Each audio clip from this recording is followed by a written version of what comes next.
Welcome back to Coach's Corner East on this Wednesday, January 20th, 2022.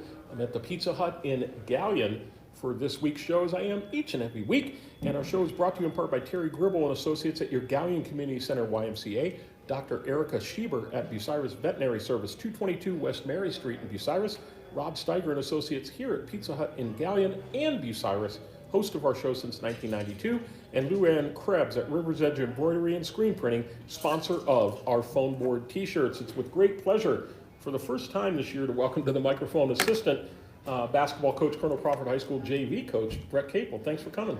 Thanks, Mike. The train keeps rolling, and things are going really well for the Eagle basketball program. 10-0 overall, 6-0 in the Northern 10 Conference, averaging a little over 66 points a game, only surrendering 38.4 points per game.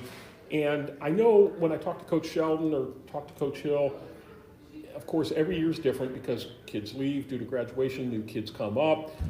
And I like to ask the question is, does anything surprise you when you knew what was coming back to start the season to where you are almost halfway through the year? Are you surprised by anything right now?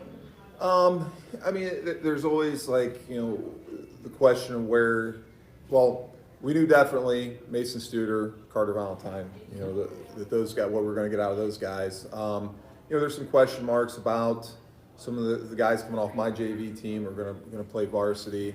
We had a very good summer, and we saw some guys really, grow into, varsity players, over the summer. So, yes and no. I mean, we knew what we were going to get out of Mason. We knew what we were going to get out of Carter. And we had some other guys like Noel McKibben and Carson Fickner that had played varsity last year. We knew what we were going to get out of them. But it's always kind of a question mark where the guys coming up out of the JV team, how they're going to blend in with the guys that coming back, and how they're going to grow into varsity players.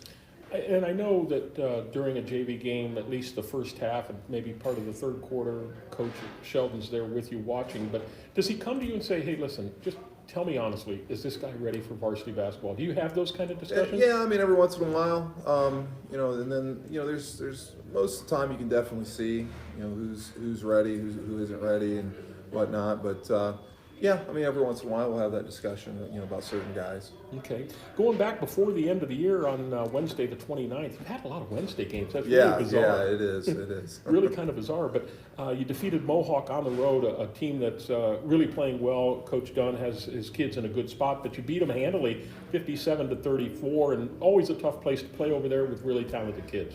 Yeah, we came out and had just a great start to the game, and I want to say, don't quote me on this, we held them to single digits, I think, in the first half.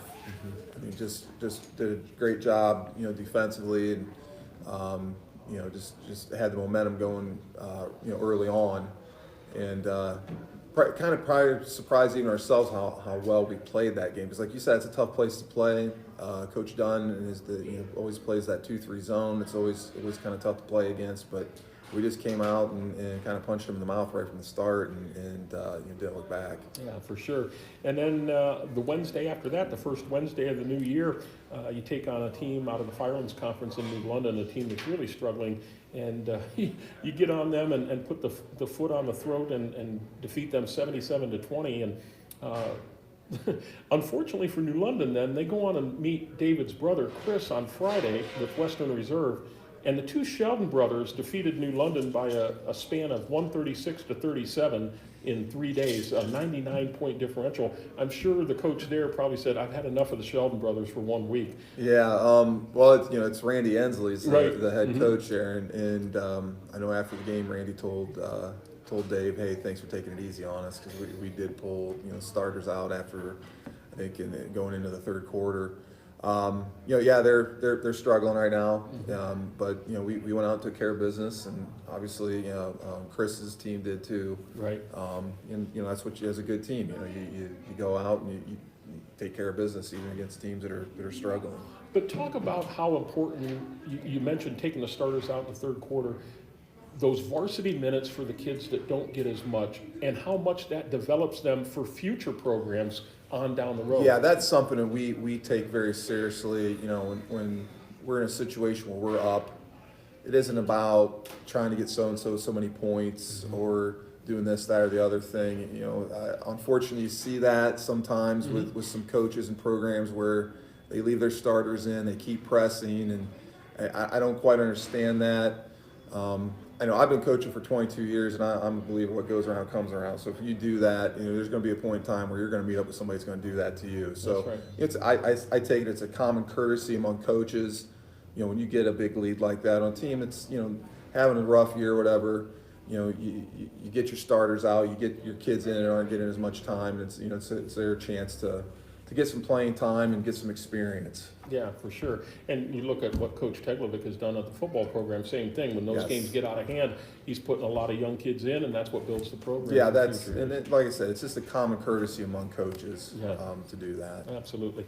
Take a break here, and we'll come back and talk some more. The show's brought to you in part by Don Barn Associates at Galleon Building and Loan Bank, Matt Studer at Spitzer Chrysler Dodge Jeep Ram and Kia, 1 mile east of the Richland Mall, and Mark Osborne and Associates at E-Crane International, serving worldwide markets from the Galleon Industrial Park.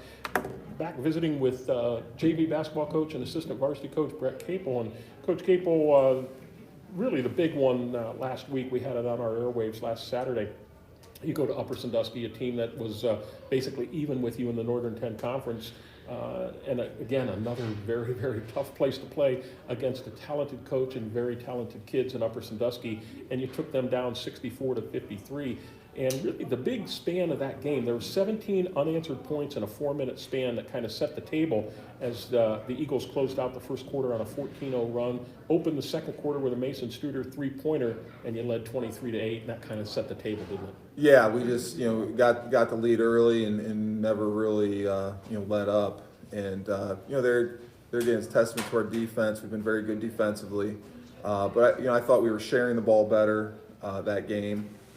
You know, got multiple guys scoring, and you know, I think we're going to be a tough team if we continue to do that, because we have so many weapons. You know, it just isn't a one-dimensional team. We've got so many different guys that can score. Yeah. And you know, I felt that the upper game really showed what we're capable of offensively by, you know, getting, you know, various guys in the scoring column. Yeah, I'm glad you said that, because I was going to get to that as well. And, you know, you want to take out a Carter Valentine, or you want to shut down or slow down, I guess I should say, a Mason Studer. There's a Nolan McKibben that can stand up and do things. There's a Braxton, Braxton Baker. Braxton Baker that can hit some threes. There's just pieces that can do different things, and so you can't shut it all down. So pick your poison. Yeah, exactly. And I think Coach Winslow said that. You just got to, with Crawford, you got to pick your poison. And I know that they were, you know, obviously keen on Mason and Carter, but you know, we had other guys step up. And in our posts that game, you know, Carson Fichtner and Jake Matty had like 12 or 14 points between them. So, you know, even our post players were scoring that game. And, you know, if we get that many guys involved, it's, like I said, it's going to be hard for teams to stop us. Coach Sheldon told the Telegraph Forum, I thought tonight, the big thing is they're a good team, and we shared the basketball, just like you said.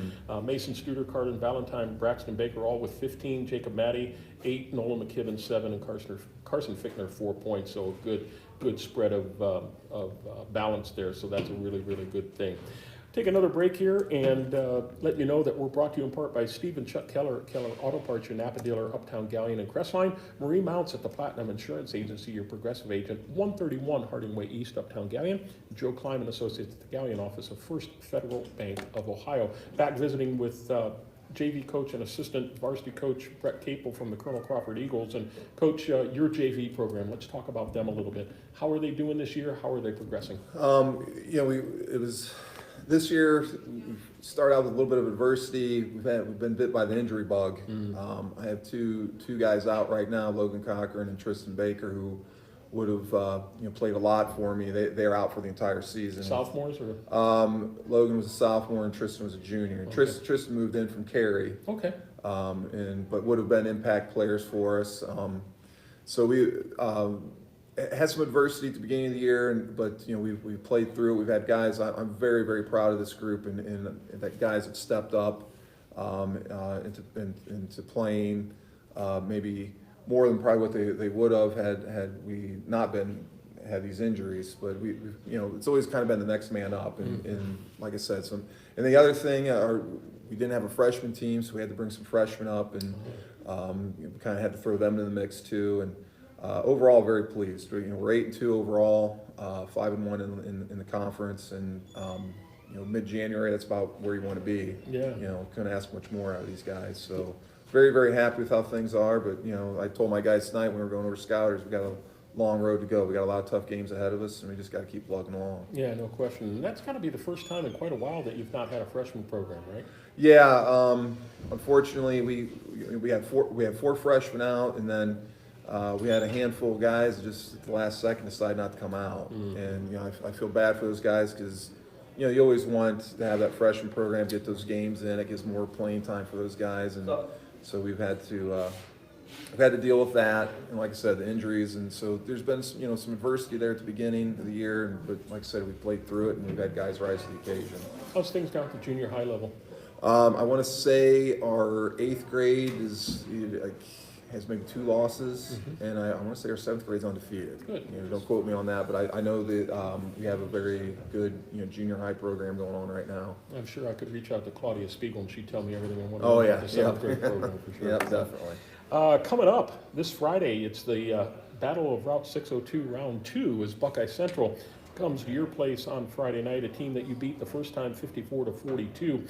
And even though their record doesn't show it, they're a scrappy group, a senior-laden group. I watched them play Winford Saturday night, and it was a battle right to the end. They got a lot of guys that can shoot, a lot of talented kids. Again, even though the record may not show it, it's a scary group. Yeah, it is, and they're playing better, and like you said, very scrappy. Multiple guys that can score. We got to come ready to play, and can't overlook them. And a very savvy coach in Coach Howell. I mean, that guy's been around at New London for years and had really great programs there. He knows what he's doing. Yeah, Coach Howell's doing a great job up there. He's making the most with the talent he has, and he's got his kids buying in and playing hard. And this isn't it's not going to be a cakewalk. We got to make sure come and take care of business. Then you're going to stay home the very next night and have a really good Lexington team coming in. Scott Hamilton, the coach at Lexington, has his team at 10-2 overall, 5-1 in the Ohio Cardinal Conference. And in talking to Coach Sheldon and other coaches, these are games that are on the schedule to prepare you for late February and March, correct? Yeah, Coach has said it's kind of like a tournament game, like a district final, maybe in a regional semifinal type caliber team, and it's just to get us ready for that kind of atmosphere, like you said. Yeah, and that they're going to have talented kids, and you can't look past Friday, but certainly that's a good game on Definitely, that's one we marked on our calendar. Lexington just has that tradition. It's a great basketball program, and it's a bigger school, and they have a lot of height, a lot of athleticism. We got to come ready to play. It's going to be a good challenge for us. And then another one of those Wednesday night games, 1 week from tonight, you finally see Carey for the first time, who's playing an NBA type schedule. Yes. Seems like they're playing almost every night. But a lot of those football kids that are state champions are now getting their basketball legs and using their talents on the basketball court. That'll be a tough game up in Cary, won't it? Yeah, definitely. I think we were looking at their schedule. They got 5 games in 10 days. Wow. So, and I think we're at the end of that stretch. So, maybe that's a good thing. But like you said, I think they came out starting slow, but it was right after, coming out of football. And, I'm anticipating that group's, like you said, you're getting their legs now, coming around, and it's going to be a tough game because they're very, very athletic. They have a lot of guys you got to guard, a lot of players. Their JVs are probably top in the league too. It's just they got so much talent.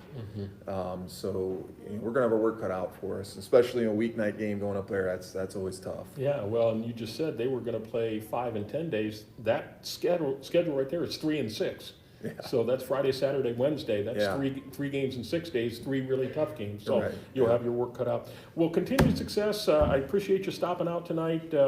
I did talk to Coach Sheldon. It looks like maybe he and you guys will be up to the phone board, not this Friday because I got Colonel Crawford girls coming this Friday, but the Friday after we can talk some more basketball and Awesome. certainly enjoy that. But continued success, and I appreciate you coming out tonight. Thank you, Mike. Appreciate You it. bet. Going to take a break. It's time for the Crestline portion of tonight's show. It's the Bulldogs. They're hot. We're going to talk to them right after this timeout.